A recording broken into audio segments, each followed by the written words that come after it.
bien sûr mooy li yoon. n'est-ce pas. waruñu toog ka nekk extérieur di xam ne xaw si réew mi. ñoom ñoo dégrader le pays. ñoo ternir l'image de ce pays. en parlant de 1 000 milliards yu nekk dans le compte de quelqu'un. anam kenn gisu ko. tey d'accord ñu def seen rapport indi rapport. wax ne lii moo si am wax ma ban Sénégalais la gis véritable rapport à part fuite buñ ne moo am te ki ko wax seen biir la jógee muy Ayib Daffé rapport baa ngi nii kenn xamul. Fonds monétaire international ñoom ñëpp tey titres yi nga amoon tey titres yooyu ñooñu ko doon dugal ñu ngi koy brader pour jaay seen i titres bi ñu am Sénégal ñibbi seen i réew moo indi la situation comme ça. wax ma depuis lors ban investisseur nga fi gis mu dugg ci réew mi ne day ñëw pour dugal xaalisam il y en a pas donc man dama bëgg bu ñuy wax nañu wax askan bi li am wax li am mais du ñu toog di leen garderloo espoir alors que yow xam nga ne fi nga jëmee réew mi baaxul amul benn orientation benn perspective tey ci 2025 lan la ñu wax nañu ko. Ils ont parlé de l'autoroute de l'eau. L'autoroute de l'eau bi amagul étude. Le président a parlé de l'autoroute de l'eau. L'autoroute de l'eau c'est avec les Chinois, c'est pas avec les Sénégalais. te amagul sax étude bu ñu xamal ne lii mooy autoroute de l'eau bi te loolu il a fallu qu'il va mu dem mission en Chine ba mu demee en Chine si la ko waxtaanee. Sénégalais si la ñuy waxee mais yow noonu la ñu mën a defee loolu alors que yow tu parles de souveraineté économique. yow amoo loo njëkk a def nga pensé benn affaire autour de l'eau loo ko xalaatee c'est avec les Chinois pourquoi où sont les Sénégalais dans tout ça où sont les Sénégalais tey ñu ñëw li ñuy wax ci affaire tali yi ne dañ war a verbaliser maintenant ñi nekk ci avec des vidéos là de surveillance et tant d'autres mais kan lañ envisager pour jox ko c'est Huawei. des Chinois. C'est des Chinois. Ça fait partie des 27 protocoles signés. Où sont les Sénégalais dans tout ça. Souverainisme. te yow mi di wax affaire souverainisme. te ñu ngi nii. le secteur privé national depuis que vous êtes à la tête de ce pays waxuma si kenn ko xamante ni il est debout waxuma sax loolu wala ku nekk sukuraat ñoom ñëpp dee nañu. nërmeelu. ñi fi jotul liggéey as néew c'est les sociétés étrangères ba barki démb ñañ doon xas ne non à la francisation de l'économie ma d'accord si keneen nekku si barki démb lañu dem pële def ouverture seen kii annexe yi ñu créé fi à Rufisque et tant d'autres là où est le BTP sénégalais où sont les hommes d'affaires sénégalais ñoom ñëpp actuellement même pour ñu am un seul interlocuteur c'est un problème malgré nag maintenant leur date. kan la ñu war a waxal. kan amuñu interlocuteur. ñoom ñëpp nërmeelu lañu. ñu ngi toog jaaxle. et li gën a garaaw mooy dañ leen di njortee ay nitu Macky Sall pour des gens qui se sont bâtis. qui se sont construits pendant des années. mënuñu liggéey lu jox état. tey nga ñëw taxaw accéder au pouvoir nga ne kii da doon wax ak Macky wala kii da doon wax ak diw donc naa ko écarter. Où va ce pays? Où est la continuité? Et pourtant malgré tout ce que tu as dit sur notre armée tey yaa toog ne la sunu armée di défiler. C'est ça la continuité. C'est ça la réalité du pouvoir. Ils l'ont vécu aujourd'hui. donc dafay am ñoo xamante ni ne munoo fexe c'est des existences c'est des acquis. Il faut les consolider et créer d'autres. C'est comme Sen TV c'est comme les médias c'est comme dans d'autres dañ fi nekk ba pare. nekk luñ ñu fi askan bi lañ fi nekkal. da nga leen war a consolider jàppale leen protéger leen. mais yaa ngi toog di calculer di seet ñooy xagar di seet ñooy taxawal di seet ñooy jàppale. on gère pas un pays comme ça. ak su ma la déggee mooy li fi baax fexel ba mu gën a yëkkati ko ba yëkkati ko. bul ko yàq. bu ko yàq peut-être temps biñ la nattal. bien sûr ba bariwul 5 ans la. et que aujourd'hui année bi ñu taxaw nii fu mu nekk nii ils vont bientôt vers 2 ans. absolument 8 mois moo la dese. bien sûr. il leur reste 3 ans. oui. or sa campagne agricole. dernière élection bu ko ci boole. waaw at boobu moom bu ko ci. ba pare yow bu fàttali ne def nga fi élection. ba léegi waxoo ñu ñaata nga dépensé. yow rek yaa fi def. ak fan nga ay décret d'avance. fan nga ko tibbee wooy. décret d'avance yi kenn xamul loo ci liggéey. kenn gisu ko. kenn gisu ko. nga toog ba fi nga tollu tey.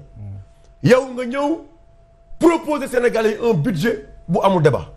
On ne sait même pas quelles sont tes orientations qu'est-ce que tu veux dire pour le pays ñun tey yàlla moo ñu dimbali rek suñu xarante ak seen i déglu ñuy wax. mais tey amul dara lu ñu mën a retenir ci ñii fii lañ bëgg a jëmale réew mi à part le mot 2050 qu'il cite à tout moment même tey boo doon defar benn mool ne c'est pour 2050. ce qu'ils ont réussi.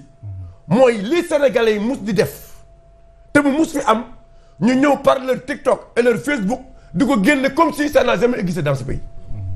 xoolal rek à chaque fois bu ñuy wane dara même défilé bii tey ni ñu koy wane da nga yaakaar défilé musul am si réew mi. et c'est ça le malheur. mais malheureusement dañ ci fekk une génération qui vient de paraître. xale yi door a am 18 ans xale yi am 20 ans ñu leen di gëm loolu loo xamante ni ne dafa mën leen Sénégalais musu dara musu fi am. très bien. et c'est ça le malheur dans ce pays. boo duggee si campagne agricole bi. oui. mais yow si benn circulaire la ñu remettre en cause un décret bu ñu demandé woon l'exportation de l'agriculture de l'arachide dans ce pays. de l'arachide oui gerte gi. Ablaye Wade si décret. maa ngi ciy remercier Doudou Wade bi ma ko joxaatee. mais décret boobu. dañ ko dindi remplacer ko par circulaire. ne léegi gerte bi kenn dootu ko exporter. qu'est-ce qui s'est passé avant-hier. am na circulaire bu ñu génnee ne léegi gerte gi dañ koy exporter. parce que ils ont des problèmes. sur la vente sur la commercialisation de l'arachide et même sur les autres produits horticoles. ils sont obligés tey sunu Sénégalais yi nekk ci ñaay bi les maraîchers. tu as vu ce qui se passe seen production pomme de terre ak soble mënuñu ko jaay. zone des ñaay nan la ñuy def dañuy dem faire recourir ci li nga xamante ne moom la Sénégal def. mooy soble seeg pomme de terre. ba barki démb fa la ñu demoon ay chambre frigoriste dem di ko inaugurer mais où sont les maraîchers sénégalais où sont les paysans sénégalais qui sont là avec tout ce qu'ils ont fait la production arachidière tey président waroon na ko wax ñaata nañ produire pourquoi waxu ko ak li ñu wax yëpp kenn déggul li nga xamante ni ne moom la ñu wax tey annulé nga les licences de pêche ana yaaboy bi est-ce que wàññeeku na ana coof bi est-ce que wàññeeku na yëpp est-ce que wàññeeku na dara wàññeekuwul xale yëpp tey ñu ngi nii taxaw ñoom ñëpp xale yi ñu ngi nii taxaw espoir bi suscité woon ba xale yëpp jóg taxaw xeex ba taxaw waxuñu ne nga def lépp mun a ko mais tu poses les jalons maintenant les jalons c'est quoi? C'est de menacer les Sénégalais à tous les niveaux. C'est de créer des problèmes là où il n'en a pas parce qu'on a besoin de stabilité mais ñoom stabilité bi arrangé wu leen parce que ils n'ont rien à mettre à mettre à la disposition des Sénégalais. Très bien. nit boo amee projet am vision am gis-gis dootal xuloo dootal xeex doo tax wax mais tey quand tu entends le président de la République lan la ñu wax dara il a menacé pratiquement tout le monde amul dara lu constitution loo xamante def nañ ko tey ci rapport bi am na dette centrale am na wala amul ak dette secteur para public ñu lan lañ ko jël dañ ko jël boole ko waaw dañ ko jël boole ko waaye léegi yow enseignants yi def ko bul yëngal Adama pourquoi jëloo yenn enseignants yi ne c'est des enseignants fictifs comme da ngay def rek xam nga ñële dañuy écarté woon bett yi def directeur secteur privé def secteur parapublic jël dette centrale ñu jël boole ko yow kay xam na nga waroon def yow bu régulariser neel ñii c'est fictif. Très bien alors Omar Faye dinañ ñëwaat ci yow très intéressant li maanaam li nga wax dinañ ci ñëwaat alors Moussa bi mooy premier anniversaire u fête d'indépendance régime Diomaye ñu bëri jàpp ne daf ko fekk ci un Sénégal isolé wala moom dafa ñëwaale ak un Sénégal isolé ak une économie à terre beneen pàcc bi itam ci wàllu répartition au pouvoir le président Bassirou Diomaye Faye veut un premier ministre très fort super fort même alors à la place est-ce que mënuñu def des institutions fortes ci ñuy wax ay hommes forts à la place parce que vous n'êtes pas sans savoir que les hommes passent et les institutions demeurent oui. D'abord dafa am benn rapprochement boo def xëy na peut-être glissement la. oui. mais dafa am solo pour ñu bàyyi ci xel. absolument. xam nga dañu nekk dans un pays où président bi le premier homme sénégalais moo taxaw. devant tout le monde. ni amuñu marge budgétaire marge de manœuvre. nous avons un état contraint. état boo xam dafa am ay limites. bien vrai que moom loolu mu wax ñun gëmuñu ko parce que ñun dañ gëm ni état du am ay marge de manœuvre yoo xam dafay limité. état du am ay limites yow mi koy incarné yaa am ay limites wala nga ñàkk ay marge de manœuvre wala nga ñàkk carnet d'adresse wala nga ñàkk vision wala xam-xam ñun loolu lañ gëm mais Sénégal ba tey la gën a am marge de manœuvre budgétaire.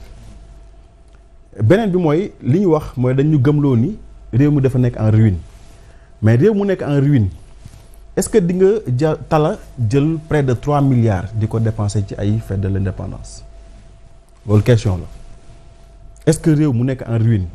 3 milliards nag am nañ ko. près de 3 milliards. nga dépenser ko ci loo xam ni maanaam du priorité.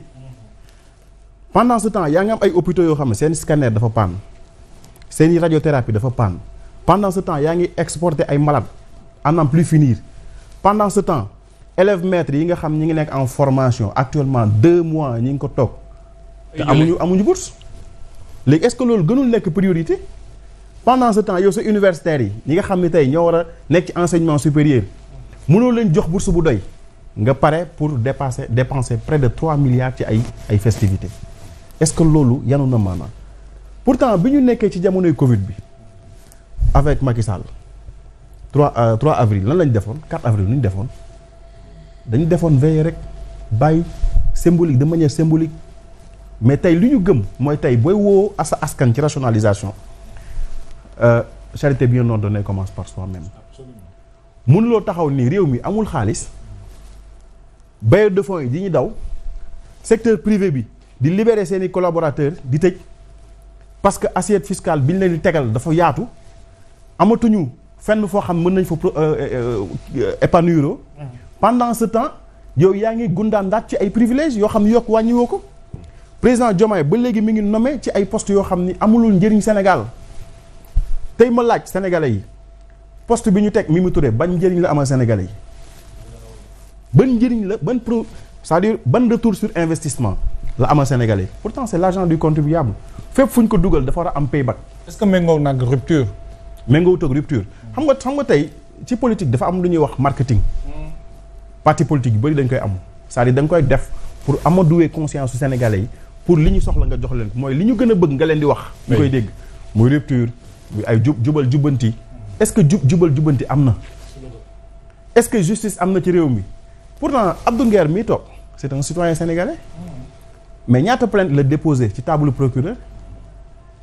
laay Abdou Nguer ba léegi daa mën a wax rek. ba léegi bëri na ci amul suite.